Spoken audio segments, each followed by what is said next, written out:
5. All right, it's 6:02. We'll call the meeting to order. Turn it over to you, Greg, for roll call. All right, Chairman Canfield. Here. Beecham. Here. Cadwalder. Not here at the moment. Schwabman. Here. Spicer. Here. All right. All right, I entertain a motion to excuse the absence of Board Member Cadwalder if she doesn't. I will so move. Second. All right, motion and support. All those in favor signify by saying aye. Aye. Opposed? Motion carries. Brings us to approval of the agenda. I have no changes. I move to accept the agenda as is. I'll support. I have a motion and support. If there's no further discussion, all those in favor signify by saying aye. Aye. Opposed? Motion carries. Approval of the minutes of the June 11th, 2015 board meeting. I have one minor little thing on page 7. Page 7? You mean there are that many pages? Yeah. Well, there's one whole page for Perry's comments. Oh, yes, sir. Yeah. Page 7. The 4th line down where it says Mayor Hodges is planning to, I think, reappoint Chairman Canfield. Reappoint. Oh, Okay. yeah. Yep. Very good. That's all. I move to accept the minutes with the revision. And I'll support. There's one misspelling here. Oh, we gotta fix something. Well, actually, I didn't see it until page 1. Beacum. Beacuhum.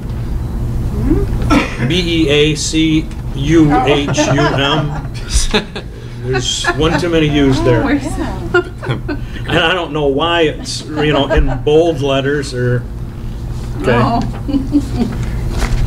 Make sure we noticed. All right. All right, we have motion and support with those two corrections. All those in favor signify by saying aye. Aye. Opposed? Motion carries. Brings us to public comment for items not on the agenda. Public? That's you, Mark. Public. I just work here, I'm not public. Oh, okay. Well, thanks for attending. Thank you. Hearing no comment from the public, we will move on then to action items. Turn that over to you, Greg. All righty. The first one in your packet is an item that we talked about last month.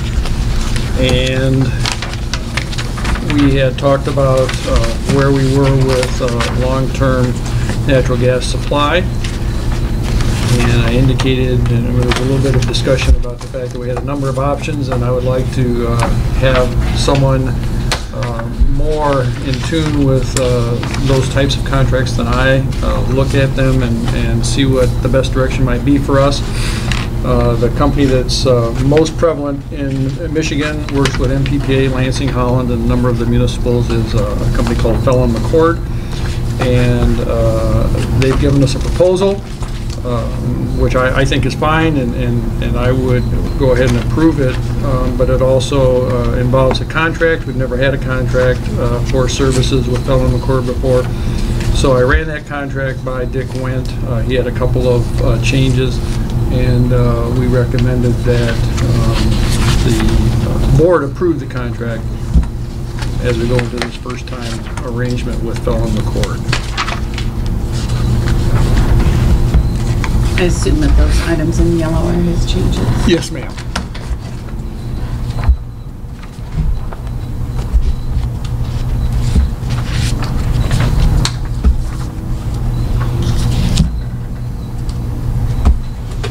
Discussion? Motion? I'll move we approve the contract with Fellon McCord. I'll second. We have a motion and support. If there's no further discussion, all those in favor signify by saying aye. Aye. Opposed? Motion carries. Sorry, one quick question. Yes, ma'am. Do you know how long this will be? How long the engagement will be? We're figuring 3 or 4 months. Okay. And I thought it was great, too, that if we go on to do further work with them, that they give us half of that original retainer back, so, another work. So I thought that was very appropriate. Steve's up next with annual write-offs. Alrighty. July is our month of the year where we have our annual write-offs, and it's kind of always tricky. We're writing off the amount for fiscal year ending 2014. So that's customers that last paid and were turned off between July of 2013 and June of 2014. We always make collection attempts throughout the next fiscal year. We send it to online services. If they move, we give them time in case they move back within our service territory. We try to collect it then. So this list in your packet is a list of people who were shut off from July of 13 through June of 14. I'm happy to share that we have a decrease of just over $2,700 that we'll be writing off this year compared to the previous year, and we have had 21 less customers that we'll have to write off. So staff did make a great improvement. We did 36% better than we did the previous year, and we had more revenue. So we're headed in the right direction. Our collection efforts have improved. I do want to point out a couple of customers that I figured Perry would ask about anyway. Down there at the end of, kind of thirds of the way through? Yeah, there's a couple customers, one 1268 and 806, and I'm not allowed to say names because of the red flag law. But as of June 24th, 2014, that customer with a $1,268 balance had a credit balance of $4.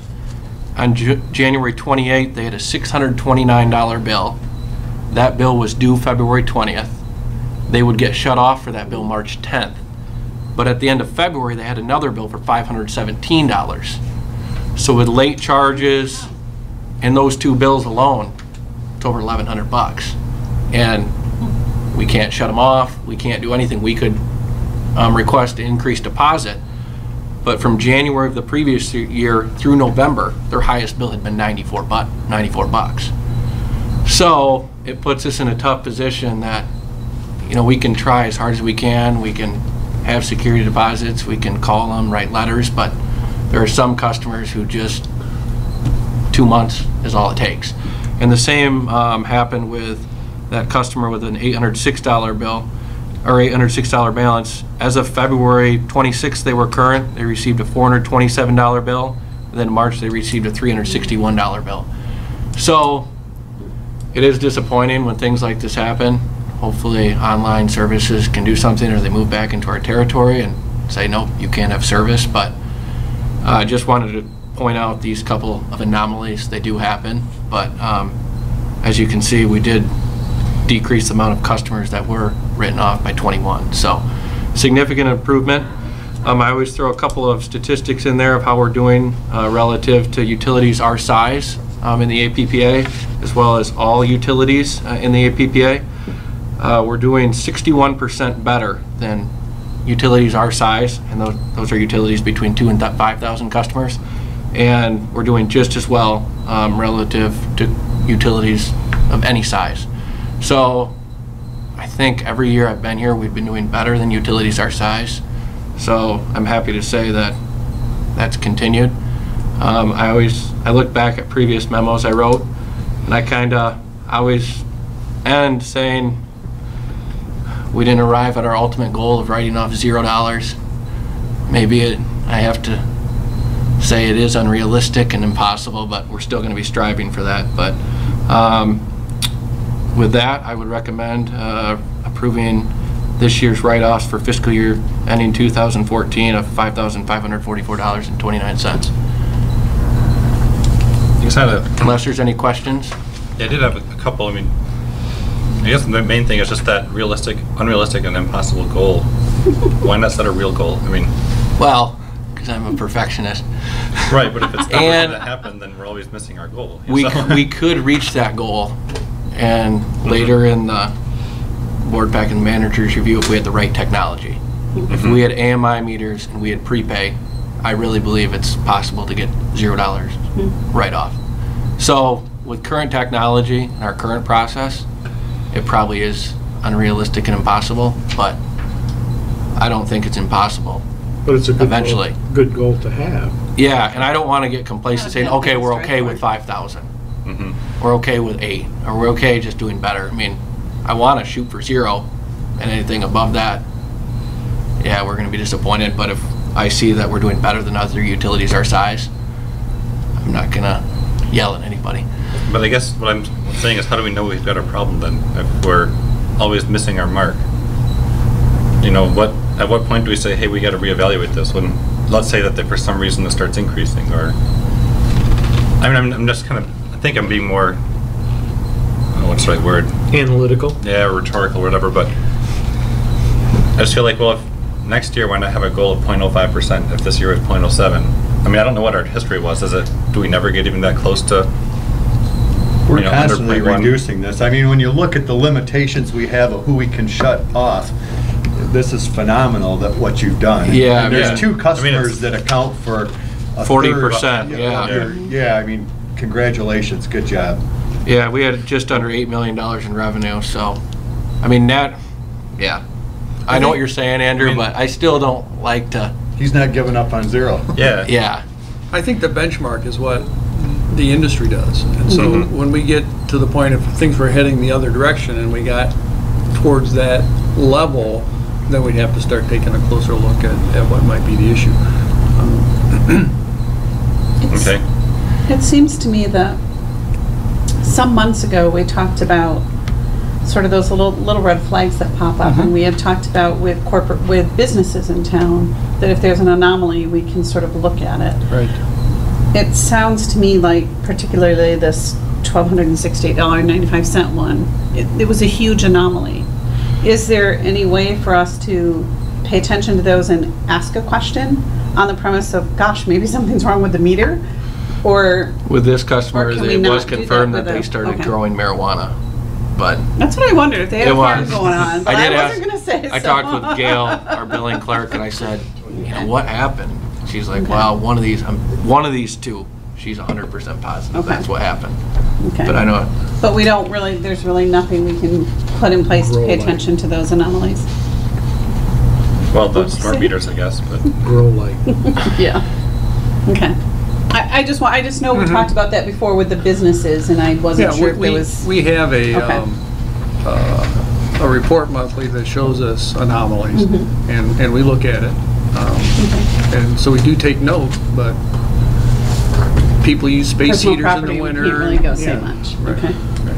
Okay. I mean, it would be great if, I mean, we don't also, I mean, we have a 20-day shut-off period Right. too, you know, so it's Yeah, not I like mean, we these can numbers just- are fantastic, but, yeah. Right.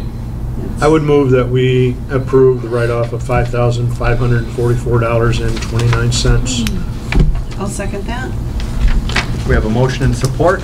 If there's no further discussion, all those in favor signify by saying aye. Aye. Opposed? Motion carries. Can we, One other thing I wanted to mention, I think last board meeting, I had stated that I would bring to you a number of statistics of low light and power compared to industry averages in the APPA. I was going through that, and then I don't know why I didn't realize that this last month. It's best to use audited financials when you're comparing statistics, and I could use last year, but since our audit's happening in August anyway, I'm just gonna wait for that audit to happen, then bring you statistics in September. So I just wanted to give you that update. I didn't forget, but unless you would rather have statistics sooner, but it would be more relevant just to wait an extra month. yeah, that's fine. while we're kind of on this subject, write-offs, I'm aware through a friendship, we have a client that has quite a few rentals, and the bank has directed those tenants to pay the bank and not pay him. So I guess whether we have Dick Went look into it or whatever, I guess where's the responsibility start and where does it end? Because, you know, the meters are all in his name, but he's not getting any income because the bank's directed that person to pay the bank. And so I know that the problem's gonna arise where he's just gonna go, I have no income, you're not gonna get anything out of me. And if the bank's directing them, it seems like the bank should be paying the electric power bill, but I don't know where, I'm jumping in maybe where I shouldn't be, but I am looking out from this friend, but also looking out for low light power. Right. So I don't know if, Right, the bank really should be paying the electric bills now if they're taking the revenue from these properties, but I don't know how you communicate that to them, but. Is it, I mean, we'd have to find out if it's all the same bank and all that. well, It is, yeah, it's one bank, and I don't know how, I mean, I guess the shut-off procedure starts, and that's when they'll start paying. Right, and I believe they're all properties in town, so worst case scenario, we have the ability to lien them and the bank ends up paying at some point in time anyway, so. okay. And that person did call and say that the bank was supposed to be paying it. Oh, there. Okay. Well, but So, I'm but just- I don't know if Right. they have to put it in their name Right. and get it current, but so anyway, I just we'll look into wanted that the too. light and power to be aware of that, Okay. because certainly there's if the bank doesn't follow through or whatever, there's a large potential. Couldn't the customer Won't be, this request won't be the fun. power to be This shut won't be off? fun next year. No, Yeah, I think so. If the customer requested the power to be shut off, then the bank would have to put it in their name immediately. correct. There's probably the answer. Suggested you then. Okay. Thanks, Barry. Hi, Tina. Hi. Sorry I was late. That's okay. All right, on to performance data. We have the performance data for June in your packet. And June was a cooler month than we had in 2014, and it's indicative here in some of the stats for the month. The total electric sales were down over the previous year. We had a slight decrease in the number of customers, both residential and commercial, from the previous year. The number of kilowatt hours used by both residential and commercial were down this June over last June. And so, fortunately though, it did turn out to be a good month, as we see when we get to the financial statements. But we were down from this month last year. When you go over to the current physical year to date column, which is the second from the last column there, you see that even though it was down from the previous year, we're still over in our total electric sales dollars for the year. And again, this is being June is a full cycle, a full 12 months, so we ended up about $200,000 over in sales dollars from the previous year. Again, residential was down from the previous year total for the year, and the commercial sales were up for the year in terms of total kilowatt hours.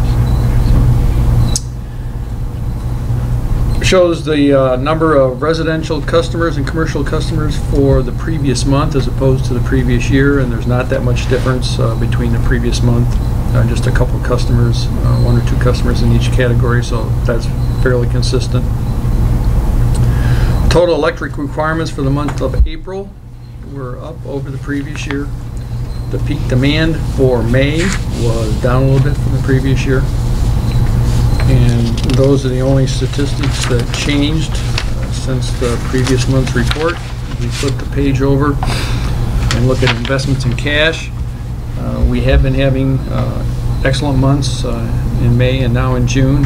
See that our cash balance is total is buoyed up from what it had been a year ago, and we're back up to that 2.3 million mark, and so we're glad to see that. And again, that was what we budgeted. That's what we expected to happen this year, as we got most of the expenses out of the way for the biodigester and that type of thing. So we're glad to be back there. As we look at delinquents, the total delinquent balance from the previous month was down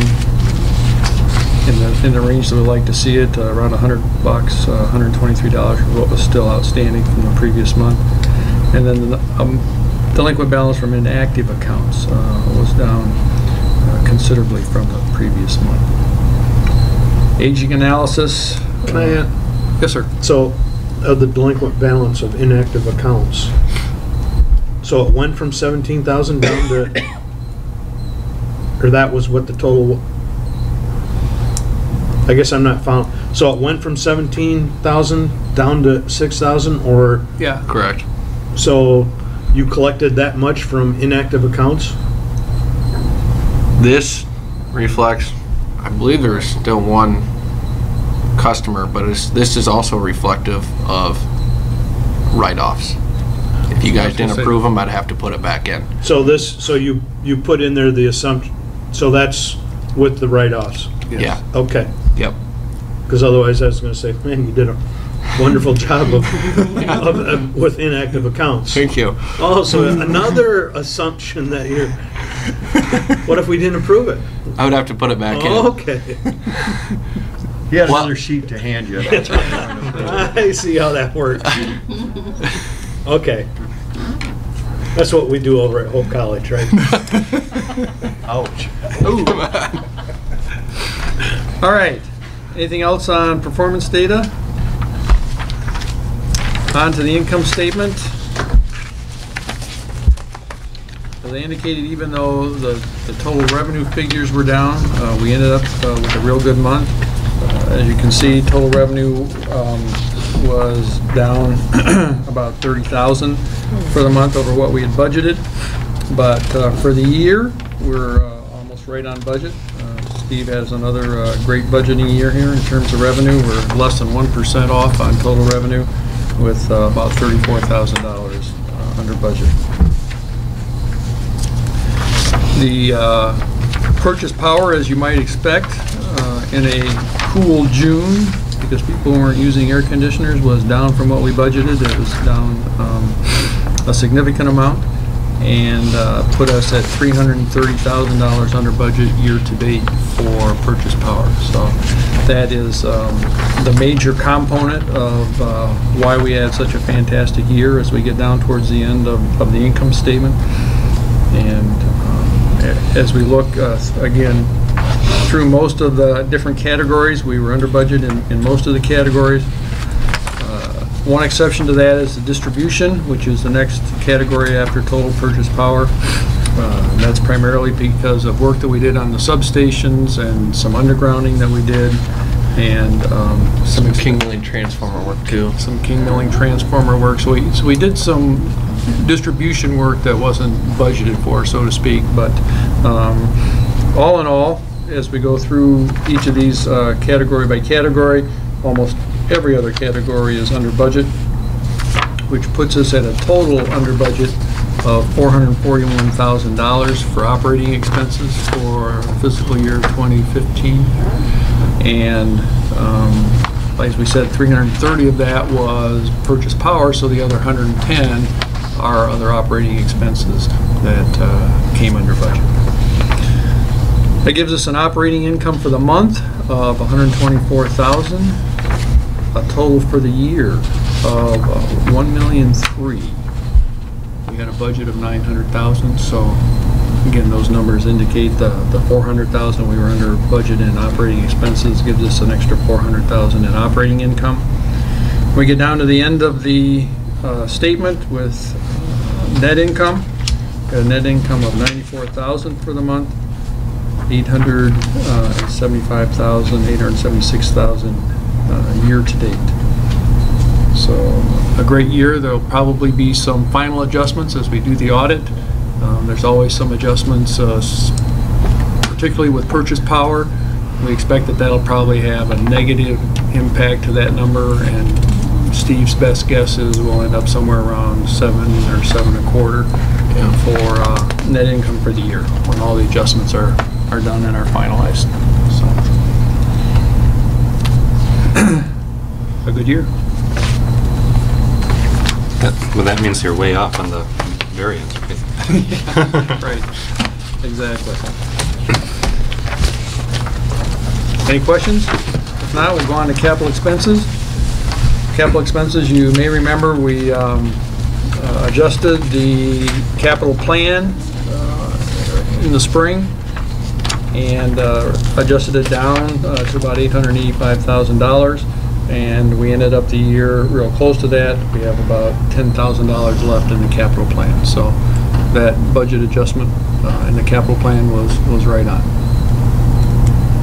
I can spend that after our meeting. All right. The second capital expense plan just shows where the money by project was allocated. And even though it came out that we have about $9,000, $10,000 left in the capital plan, you can see we were under budget a little bit in the Rolls-Royce project. We didn't spend as much as we had budgeted, but we were over in the biodigester project, so it worked out. And we're darn close to budget for the year.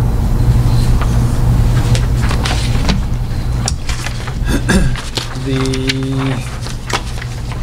outage summary, we had 2 outages. We had 10 during the month of June last year. If you may remember, June was hot and sweltery, and we had lots of storms and lots of trees down and all kinds of stuff during June last year. But only 2 outages this year during the month of June. Our statistics stayed fairly consistent. We did have one outage that we'll talk about later that was a fairly long outage. That was due to the accident at King Milling. So that affected our Sadie and Katie numbers a little bit because it was a long outage with almost a quarter of our customers off for that time period. Any questions on the outages? On to the manager's report. With MPPA and MMEA, the main things are that we're having interviews for the 3 final candidates next week, the July 15th and 16th for the new general manager at MPPA. Both of the board meetings for those groups this month are later in the month after our board meeting, so I don't have anything to report new there. Other than the fact that we've set the date and the time for the MMEA Fall Conference, and there's going to be at the Crown Plaza here in Grand Rapids again. That's become a very popular place. We did such a good job, I think, when we hosted it a couple, 3 years ago, that this is the second time now they've returned to that facility because it worked out so well for this particular conference. So again, there's going to be breakout sessions specifically geared to board members, and I hope that some of you are able to attend. We'll get more information as we get itineraries and schedule set for that conference. But being here close, it's a good opportunity, and we do always have some speakers, some presenters from APPA that present information specifically at the board level. I think you're all aware that next Wednesday there's a Rotary luncheon, Rotary and Chamber luncheon, that Valerie Prater, the new Energy Czar in Michigan, is going to be speaking at. She's also going to tour the biodigester. The tour starts at 10:45 or 11, and lunch is at 12. You're all welcome to come, invited to come. We would love to have you attend if you have the opportunity. Just see Sharon and let us know tonight if you can, so that we can get the reservation in for your meal. And APPA, I didn't have anything to report this month. System generation and upgrade. The biodigester is still working to try and get things taken care of. They're still running at about 50% last time we checked. So they're still trying to get over that hump. They did start putting cover on the fog tank today, and so they are trying diligently to have the facility ready for the tour and Valerie's visit next week. So we'll see how that goes. The building has also been painted, and if you haven't seen it, it really looks good. And my thanks to Anderson Painting for doing such a good job, but it really looks nice, and it will be well presented when we have the tour next week. Long-term natural gas supply, nothing new to report there. We talked about the Fallon McCord under action items. Food fight, we had the last pickup today, last regular pickup today, and I think Steve said we got around 10 barrels of food from 31 stops, was it? 31. 31 stops today, so that's great. Our last pickup will be in the parade on Saturday, so we'll usually get a couple more barrels full of food during the parade. Adopt a Road cleanup is next Wednesday, July 22nd at 5:05. Anybody interested in helping or attending, let Sharon know. And we meet at the Lowell Township Hall parking lot at a few minutes after 5. Line Shack painting will begin in the next week or so. Again, Anderson did such a good job that we're going to let them go ahead and do the painting on the Line Shack as well. And that should happen during the next few weeks.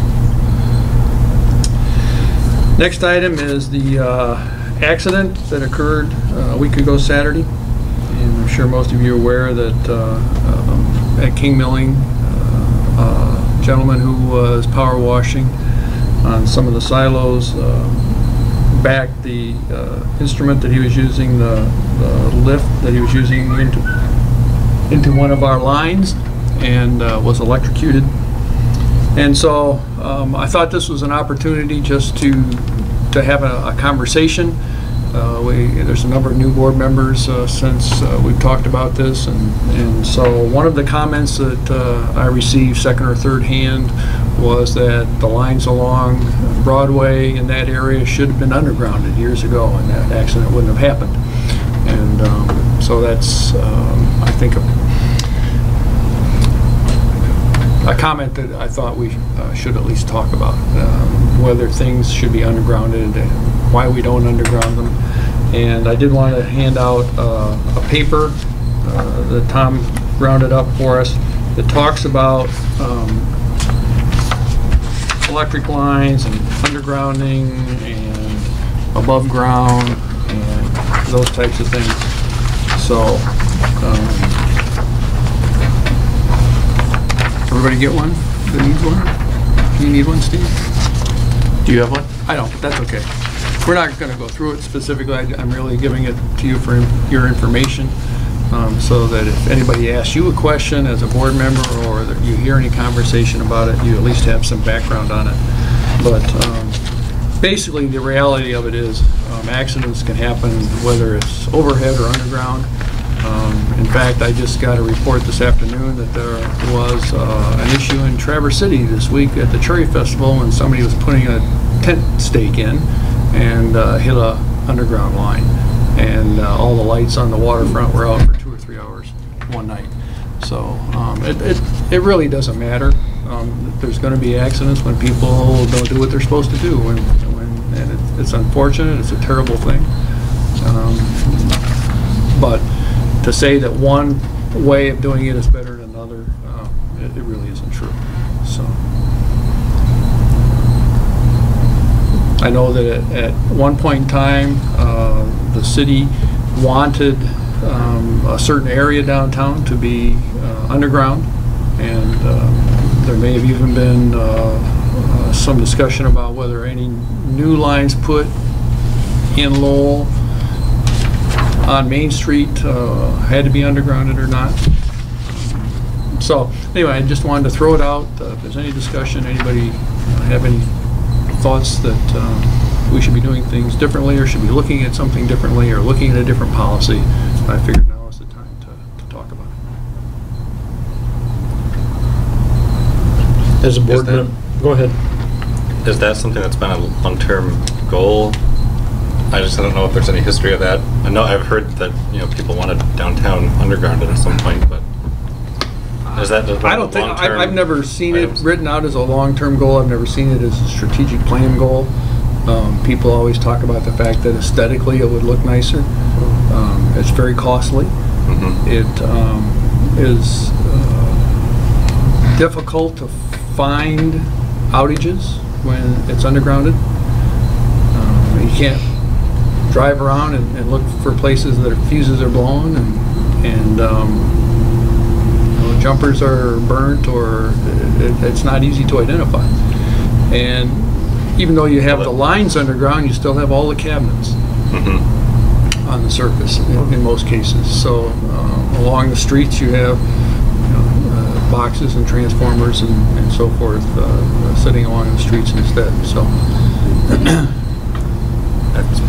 it might be something on the city's wish list for that strategic plan. I'm sure somebody mentioned that. Want me to talk to that? sure.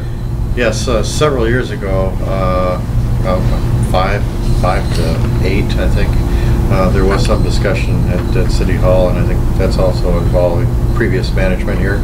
And it would, personally, I would love to see power lines underground. The reality, especially for this community, between it being so rocky and gravel, as well as a high water table, it's probably a little less than perfect, a whole lot less than perfect. But there was some discussion, but it was only discussion. There were no resolutions or motions or anything like that.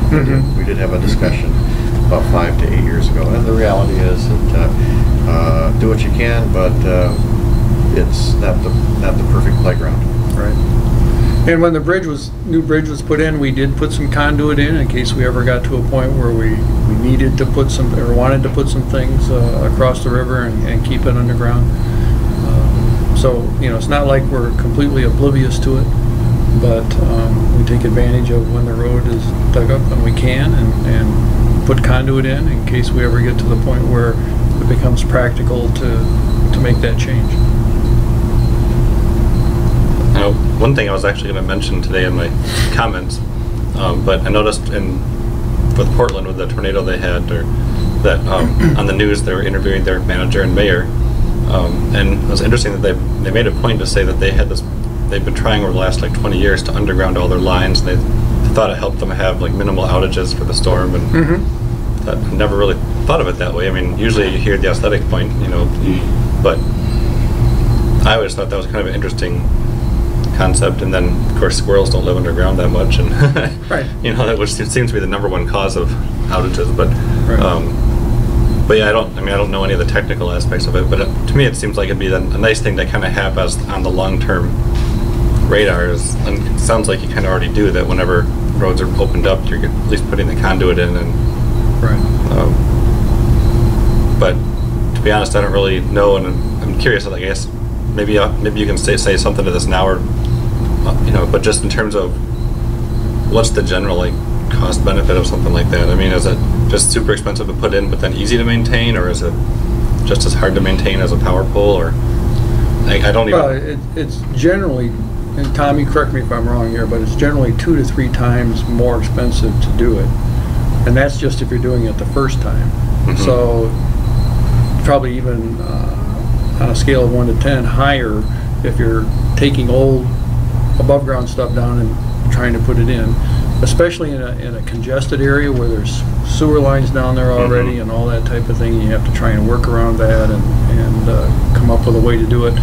As the mayor mentioned, it's tough to do in a low water table. One of the things we had to do in Traverse City was put a number of the power services on Front Street underground. That was something that the city decided that they wanted, and we had to build vaults, concrete vaults, to put all the cabling in for the underground. That was extremely expensive, and in some areas the cabling was so complex that we had to actually put vaults in there that people could get into and work on the wires, work on the junctions and the connections inside the vault. So you can imagine how expensive it is to pour that kind of concrete to hold the cabling. So in terms of maintenance,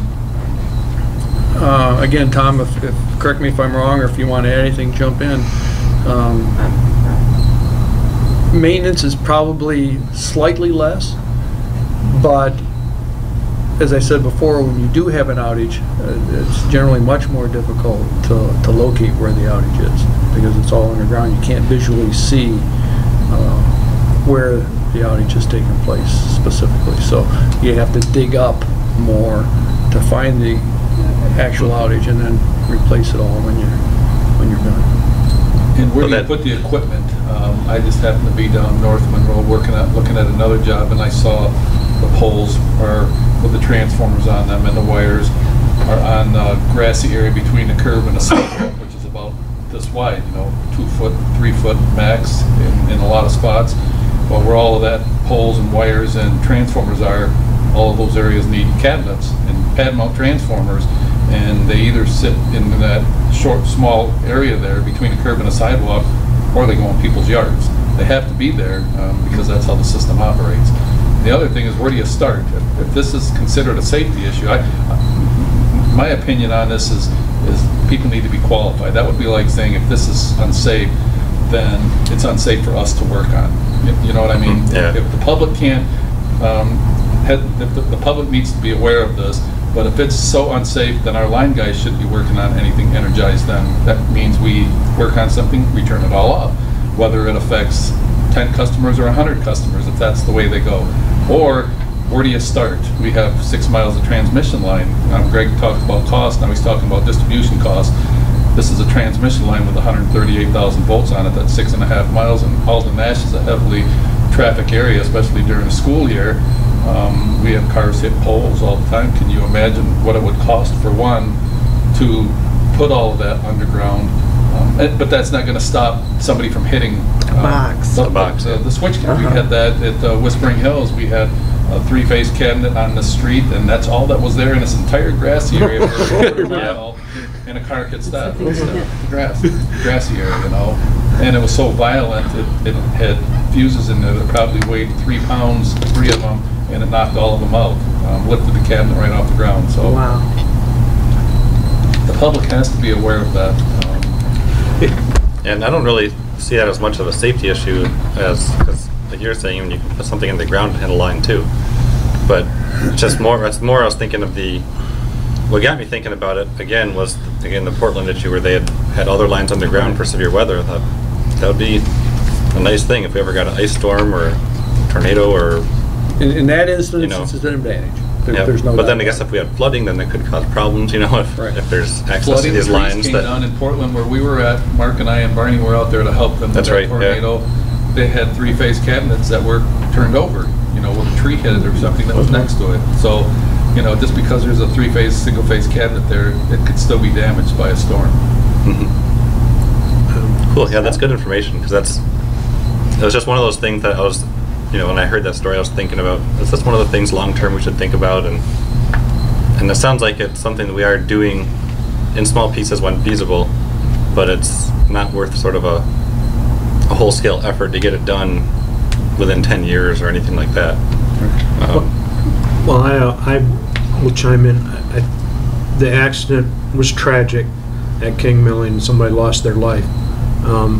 But I also think that accident was avoidable by having a ground person, by having, there's many different things, and I don't need to get into that, but I think it was, a lot of those things are avoidable. If it was in the ground down there, would it, as King Milling's doing new construction and everything, would we end up moving, for a new foundation or different things? So I think there's a lot of questions there. Citywide, putting it underground, I think whether we would incur the cost or whether our customers would incur the cost, because if you look like in a neighborhood, in my neighborhood, if you went underground, and I went underground from the pole is to my house is underground, and it's not above, but that meant I had to have a whole new meter, different, going underground. So the question then comes up, okay, is if the city and the power company decide we're going to go underground, so we're going to go from Hudson, this 5 years we're going to go from Hudson to Riverside Drive, from Main Street up to the city limits. Would Light and Power be paying for every homeowner's hookup, Or would they be responsible, you know, because then you're not only incurring a cost for us to do that, you certainly are incurring a cost for your residents because they have to change their meter, they have to change the way it's coming into their house. So it's not a, to me, it's not a simple answer. I think like in different areas, if there's a new housing development that's coming in, I think that's the time that you could put that whole housing development underground and that type of situation. But to remodel, basically, I mean, you incur a lot of expense, and I think each homeowner would incur a lot of expense. So I just think we have to just, you know, be aware of safety, you know, and because like I said, you know, cars can hit every pole, they can hit the transformer, they can, I mean, you just can't, you try to minimize any dangerous situations out there, but I think a lot of them are avoidable. Well, and I think our history shows that, you know, a lot of them have been avoided. It seems to me that whether you're underground or above ground, there's challenges either way. And yes, this was a tragic accident, and I mean, my heart goes out to the family, but I think there were other safety questions. I don't know that it's a matter of the line, and for if a consumer or a resident in this community made that comment, you know, that may just be that emotional reaction because a trauma occurred. Sure. And so that is the emotional response going, oh my gosh, who do we blame? And so to make a comment like that, perhaps an uninformed comment, but it's a natural response, I think, in that situation. Yeah, I don't disagree. So, yeah. The other comment I had on the incident was that, I mean, I read about what may or may not have happened. I don't really know exactly, you know, all the details, but I guess what I was wondering is, like, what's a typical process for that? Do you have like a spotter? Do you have to ground the vehicle? Is that even possible? You know, and maybe it's one of those things where I think last meeting Perry had made a comment about, maybe a couple meetings ago, about getting out information about safety issues, you know, about the person that talked at the rodeo about that, and you know, is that something that maybe we would just somehow give some information to businesses and homeowners that, hey, if you're doing any work near a power line, here's how you can do something? Because I mean, when I trim branches by the line that goes to my house, I don't even know, I mean, I use fiberglass pole, you know, but does a different type of foot bear help me at all or not? I mean, I have, you know. Contractors that are in the business that do work like this have to be aware that there are clearances for cranes, lifts, certain distances to be away from power lines, and that's what this was. Yeah, especially one that tall. I mean, I'm sure he's been, for that, you know, operation among power lines before when they've got a lift that big, so. But again, I just, you know, I don't know, you know, accidents always will happen, you know, and they're always preventable. It's one of those, it's kind of like back to Steve's goal of 0, you know. It's a nice goal, but you're always going to have something. And that's where I just kind of say the more we can just kind of get that information out.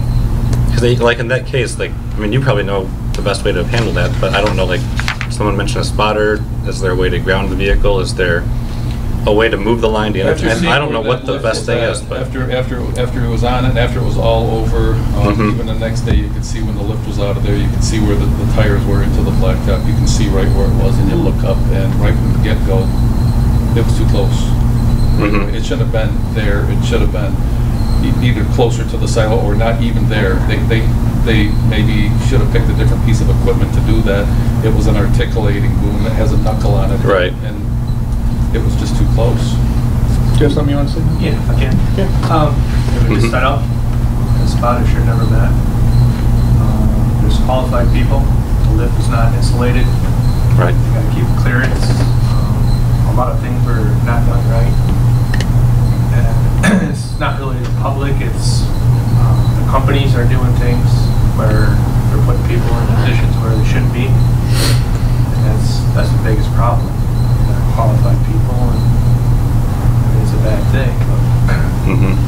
Well, and to Andrew's point, I think it might be helpful if there is some education that we can provide, especially corporations, to say, hey, if you are having work done that is near or could potentially impact power lines, here's some things to look for when you're, you know, with the contractor, or I'm here's sure we some can find questions some, I'm to sure we can ask, find something that Just- that would facilitate that. just to help facilitate that, Mhm. you know? Yeah, I wrote that down. We'll Yeah. look for some type of safety brochure that we can include, you know, in a billing insert sometime or something, and get some just general information out to people. Or even to encourage the businesses, if they're doing things like that, to call To and call. at least Right, check ask in. the question. Mhm.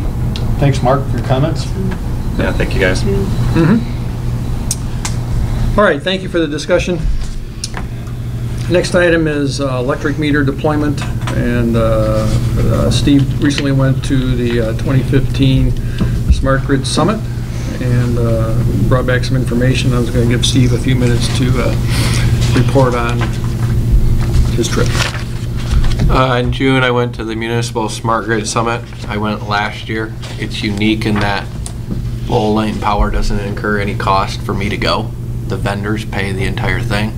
So you do hear a lot of sales pitches, but there's a lot of awesome technology, a lot of awesome equipment, cool, innovative things going on out there, from electric cars to solar to equipment to monitor voltages and lines and AMI meters and prepaid. So I specifically went there for the AMI portion. We budgeted money this fiscal year for like an AMI deployment, or at least a partial deployment. And I met with a number of vendors. We do have a couple hundred Elster AMI meters, or smart meters, on our system. We have had just some problems with the meters. There was a problem with their chip, and it's just been kind of an ongoing hassle. I think it's resolved now, but I think we're gonna reopen the book and just look at the different vendors that are out there. And through my time out there, there were 3 or 4 vendors that caught my interest: Eaton Cooper, Census, GE, and obviously we're just going to keep Elster on the back burner to look at. But Tom and I just had a conference call yesterday with GE. They asked me to give them some information. I've done that. They're coming out 2 Fridays, and I'm going to meet with them. Eaton Cooper is going to be here in August. We've seen some preliminary numbers. It looks like it's going to be between 400,000 and 500,000. Eaton Cooper does have an option. It's a 3-year payment plan with 0% interest. As long as you make the first payment up front, you make the final 2 payments a year after that, and then a year after, and they give you your entire system deployment. And I thought, going in after all the presentations, that I was most impressed with their presentation. So I'm excited to learn and see what the pricing comes out at, and see what business cases they can present for us. I mean, there's a ton you can do with the technology from the company standpoint, and monitoring transformers, voltage, meters. I mean, prevent something like king milling, lowering delinquents, but the customer side too, they can see usage history every hour. They can possibly control their thermostat or air conditioner or furnace or dishwasher. So it's kind of on the cutting edge. A lot of communities are going to it. So in the coming months, I'm going to be researching vendors, learning as much as I can. I'll talk with Greg, Tom, we'll bring you guys information, pricing, and we can have an open conversation and see what you guys think and where you want to go, if that sounds good to you. Can I also encourage us to be thinking, as you're going through this process, about how to educate the public as we go through? Because, I mean, I know there was several months ago a concern raised by a customer, and I think it's important that we keep the consumers in the loop. Absolutely. You know, as to, you know, what are some of the benefits, why, safety, all those other things. Right. Just not necessarily right now, but as we're sort of going through this process to start doing some of that. Yeah, and that's one of the things we've been collecting and keeping a file on, is the best ways to communicate a deployment like this to your customer. Okay. So we're gathering that information as we go. And kind of not relating to maybe smart grid, but kind of a cool technology piece we are going to do. We've partnered with a company called Clearwater Payments. They're like a payment processing company, that they're building us a website that looks exactly like our website. It will allow customers to set up recurring payments via bank account or credit card. It'll update balances every single day. This could work in connection with like an AMI vendor where people could then see their bills, see their usage, get alerts on their phone, get text messages. Obviously, we wouldn't force it on our customers, but there are customers out there who do call and ask when we're going to get something like this. So when we do that, is there going to be an opportunity for people to go paperless on the billing? There will be. Not with Clearwater, but Okay. with AMI, Okay. there will be. Okay. Which the return on that's huge. We pay $1,100 a month in postage. Yeah, I mean, Plus you if have I had the the envelope, option, the I would totally statement, go you have the paperless. ink. So it could be a huge savings, but it's pretty cool. I'll keep you guys updated. Great, thank you. Okay. Lowell Schools, next item on the manager's report. I met with Jim White and a couple of consultants that are working with the school regarding the possibilities of having some type of distributed generation developed for the schools. They're interested in saving further on their electric costs. As most of you know, Jim White has been working on energy savings for the school system for a long time, and he's done a phenomenal job. I met Jim when I first came to Lowell, and we've met numbers of times since then, and I think in the last 10 years, if my numbers are correct, he's decreased the cost of electricity at the schools by about 35%. Through all the different mechanisms, through our energy efficiency programs, through changing out their air conditioning and using chillers instead of electric cooling mechanisms, just all types of things that Jim has been an advocate for. And so He's helped other organizations. Yeah. He did an energy audit at From and helped save a lot of money there. Yeah. So I was glad to meet with them and talk about the possibilities. What they're really looking at is potentially putting up a solar array on the schools to help with their energy costs. They asked us about a net metering program, which we did adopt several years ago. We haven't ever had anybody use it to this point, but we do have a net metering program. And basically the net metering program means that if they produce more energy than they need, then it comes back into our system and we pay them for that. We have it set up so in our program we would pay what's called the avoided cost. So a certain amount of the cost to have power go to a facility is overhead, and so we would subtract that from whatever price we would normally get for the electricity. So we had some of those discussions, and one of the things that I mentioned to them that might be cool if we could work it out is to try and work into this a community solar program. Community solar is gaining a lot of ground swell throughout the country. A lot of communities are moving towards a program like that, where you build one large solar array in the community and individual residents or commercial customers can buy a section of it. They can pay for the solar panel, or 2 or 3 or 5 or 10, and then they get a credit on their electric bill for the solar that was developed on the panels that they own. And it's really becoming very popular. They were very open to listening to that possibility. So we'll see where it goes, but it was a very good discussion, and I think that we'll probably have something in that area in terms of solar developing over the next year or so with some kind of a joint project with the schools. Are there a couple of those solar farms up north?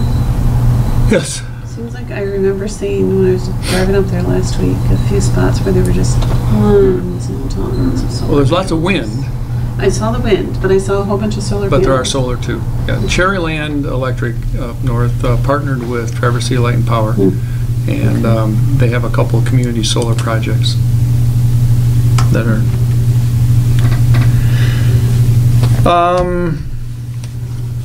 Let's see.